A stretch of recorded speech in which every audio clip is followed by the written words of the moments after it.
3년 전 경기도 가평의 한 계곡에서 남편을 살해한 혐의로 수사를 받던 용의자 이은혜와 공범 조현수가 도주 후 행방이 묘연해지며 검찰이 공개 수배에 나섰습니다. 검찰은 살인과 살인미수 등의 혐의로 31살 이은혜 씨와 공범 30살 조현수 씨를 체포영장을 발부해 지명수배하며 그들의 얼굴을 공개하였습니다. 그들은 왜 공개 수배된 걸까? 사건은 20년 3월 그것이 알고 싶다 프로그램에서 사망보험금 수령 문제로 법적 분쟁을 겪고 있는 분들의 제보 공고를 하면서 시작되었습니다. 그알 게시판에는 남편이 사망해서 사망보험금을 지급해주지 않는 보험사 행태를 고발한다는 글을 올린 이은혜 씨, 그는 죽은 윤상엽 씨의 아내였습니다. 그녀의 게시글을 본 그알팀은 연락을 취하게 되는데요. 19년 여름 남편과 친구들과 여행 간 가평계곡에서 남편이 사망했고 그 이후 보험사와 분쟁 중이라고 전화 인터뷰를 했습니다.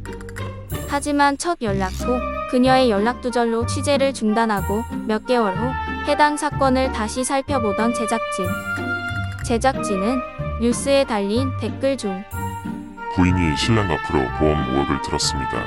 철저히 수사해야 이란 댓글을 보게 됩니다. 그래서 그알팀은 직접 현장에 가봅니다. 마을에 가서 이 계곡에 사고가 빈번한지 동네를 탐문하던 중 이 계곡은 알고 보니 유명하지만 사고는 드문 곳으로 마을 사람들도 이 사건을 두고 의견이 분분했습니다. 뭐야 그럼 왜 죽은 거야? 결국 그알 제작진은 윤상엽 와이프에게 연락을 다시 취하게 됩니다. 아내 이 씨는 그동안 가평경찰서 내사 종결되고 일산경찰서에서 연락을 받았는데 보험사에서 이 씨를 살인 및 무슨 그걸로 걸어서 억울하다고 토로하며 취재는 응하기 어렵다고 답합니다. 결국 사망한 윤상엽 씨 가족에게 연락을 취했던 제작진들. 근데 말입니다. 윤상엽 씨의 누나분은 말합니다. 상엽이는 수영을 못해요. 그알 제작인들은 가족들과 인터뷰를 하며 가평계곡에서 사망한 윤상엽 씨의 발자취를 따라가 보기 시작합니다. 사망 당시 40살의 대기업에서 일했던 윤상엽 씨. 그는 11살 나이 차이가 나는 아내 이은혜 씨와 2016년 가을쯤 4년의 연애 끝에 결혼을 했다고 합니다. 누나랑 매형에게 그녀와 회사 인턴과 사수로 만나서 연애를 시작했다라고 했던 윤상엽 씨. 상엽 씨 사망 후 확인해 본 결과 친구나 직장 동료 모두 아내 이 씨를 어디서 만났는지 정확히 모른다고 합니다.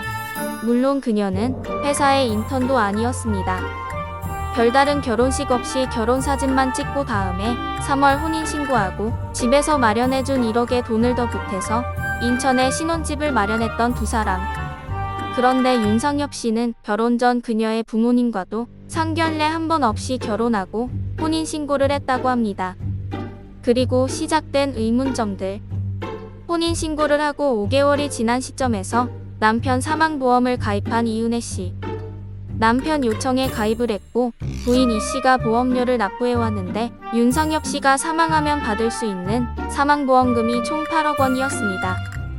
하지만 보험료조차 제때 내지 못해 만료되기 직전 납부해서 연장을 반복해서 보험사도 골머리를 앓고 있던 상황. 윤상엽 씨는 자신의 사망보험 계약이 만료되기 4시간 전 가평계곡에서 입사해서 사망합니다. 그가 사망하고 나서 장례식에 부인 이 씨 및 그녀의 가족은 아무도 오지 않자 윤상엽 씨의 가족들은 이상함을 느끼기 시작했다고 합니다. 그의 죽음을 파헤쳐보다 보니 부인 이 씨가 어릴 때 사고쳐서 낳은 아이를 윤상엽 씨가 입양해서 호적에 올려둔 것을 알게 됩니다. 또한 부인 이 씨는 남편이 죽고 100일도 안 된 시점에서 물놀이를 가서 노는 영상들을 인스타에 올리고 심지어 해외여행까지 다녀오며 평화롭고 즐거운 삶을 지내는 것처럼 보였습니다. 사건 당일 윤상엽 씨는 왜 죽었던 걸까? 그날 가평계곡에는 윤상엽 씨, 그의 아내, 그리고 그녀의 친구들까지 총 7명이 놀러간 여행이었습니다. 다들 물놀이를 하고 계곡에서 뛰어내리며 놀다가 저녁 8시에 남편을 포함해 남자 3명이 절벽 위로 올라가서 마지막 다이빙을 하기로 했다고 합니다. 남자 2명이 먼저 내리고 남편 윤상엽 씨는 마지막으로 뛰어내렸습니다. 수영을 할 줄 모르고 물을 무서워했던 윤상엽 씨. 그런 그가 뛰어내린 것을 다들 보았지만 다들 그가 허우적대거나 살려달라는 것을 보지 못했다고 합니다. 아무것도 보지 못하고 계곡물을 모두 나와서 보니 잔잔만 수면에 윤상엽 씨가 보이지 않자 그제서야 구명 튜브를 찾고 119에 신고를 했다고 합니다. 하지만 부검 결과 허우적대며 수면 위아래를 오르락 내리락 했던 흔적이 나옵니다. 그런데도 못 봤다고. 사건 현장을 가본 그알팀, 밤 8시에 가평계곡은 칠흑같이 어두웠습니다. 그 시간, 그 어둠 속에서 그들은 왜 다이빙을 했던 걸까요? 그리고 왜 허우적댔던 윤상엽 씨를 6명의 사람들은 보지 못했던 걸까요? 그런데 말입니다. 같이 간 7명 중 여자가 3명, 남자가 4명이었는데 그중 4명은 커플 윤상엽, 이은혜는 부부, 나머지 1명이었던 조현수. 그는 윤상엽 씨의 아내 이은혜의 내연남이었습니다. 내연남, 남편이랑 같이 여행을 갔다고.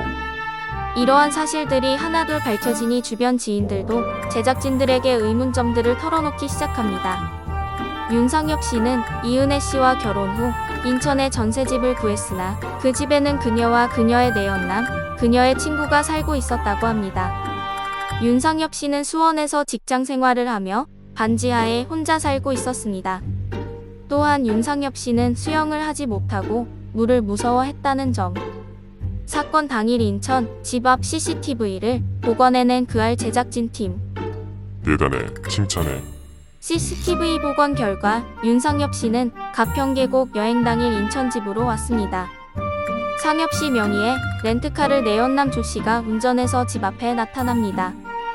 그날 그렇게 여행을 떠난 윤상엽 씨는 사망했습니다.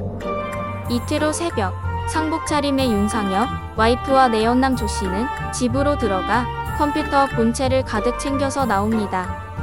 배우자 이은혜 씨 그녀는 대체 어떤 사람이었던 걸까? 그녀의 집 근처 사는 사람들은 그녀가 늘 남자가 바뀌어서 나타나서 남자친구가 누구인지 모른다고 합니다. 과거 그녀는 윤상엽과 결혼한 상태에서 다른 남자와 결혼식을 올리려다가 결혼식 당일 축의금 문제로 파혼을 당했다고 합니다. 그녀의 전남친도 사망했었다, 도박 사이트를 운영했다, 러브하우스 출연했다 등 다양한 그녀에 대한 썰이 나왔습니다. 죽기 전까지 윤상엽 씨는 마지막 행보들은 안타까움을 자아냅니다. 대기업 직원으로 연봉 6,500만 원을 받는 그는 이은혜에게 생활비를 보내고 빚을 갚고 반지하에서 생활하며 밥 먹을 돈이 없어서 군고살이 무려 7kg가 빠져 있었다고 합니다.